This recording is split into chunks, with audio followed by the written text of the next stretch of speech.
Alguna vegada heu pensat si una classe podria arribar a resoldre un problema real, un que afecta a tot un barri? Doncs aquesta és la història d'un projecte educatiu extraordinari, que fa justament això. Connecta estudiants i veïns per fer front a un repte urbà que no pot esperar. Anem a veure com una aula es pot convertir en el cor de la seva comunitat.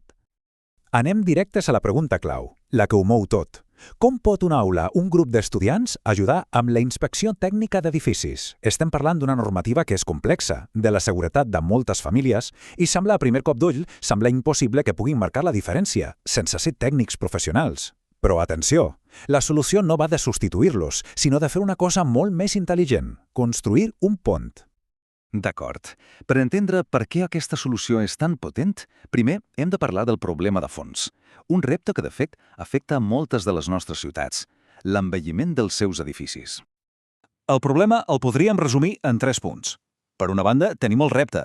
Molts edificis estan obligats per llei a passar la inspecció tècnica d'edificis, la famosa IT. Després, la barrera. Una gran part dels veïns ni tan sols ho sap. I, finalment, la necessitat. Cal traduir tota aquesta informació tècnica a un llenguatge que tothom entengui, sobretot en barris amb més dificultats. En resum, l'obstacle real no és tant tècnic, sinó sobretot informatiu. I és just aquí on una aula deixa de ser només un lloc on s'aprèn per convertir-se en un motor de servei a la comunitat. La solució?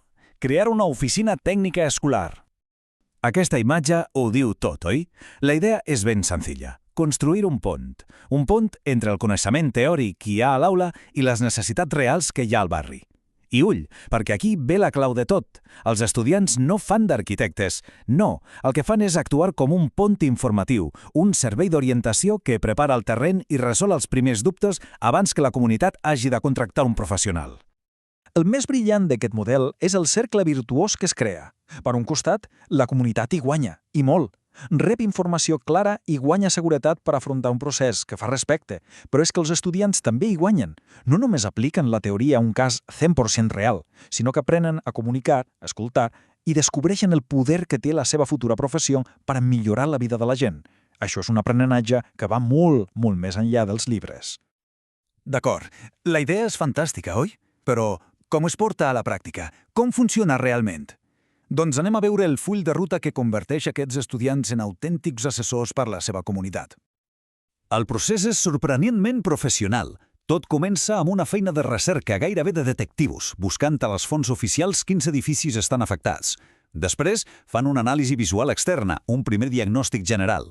A partir d'aquí entra la creativitat. Transformen totes aquestes dades en un dossier i unes infografies que siguin fàcils d'entendre per a tothom. I tot culmina amb l'entrega, on simulen reunions reals amb els veïns per explicar-los-ho tot i resoldre els seus dubtes. I aquí tenim el resultat. Això no és un treball de classe qualsevol, És un dossier tècnic d'orientació, molt complet, estructurat gairebé com un informe professional.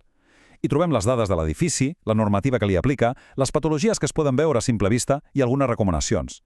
És la prova que es pot oferir un servei útil i rigorós, però sempre respectant els límits de la seva competència i sense substituir mai la figura del tècnic col·legiat.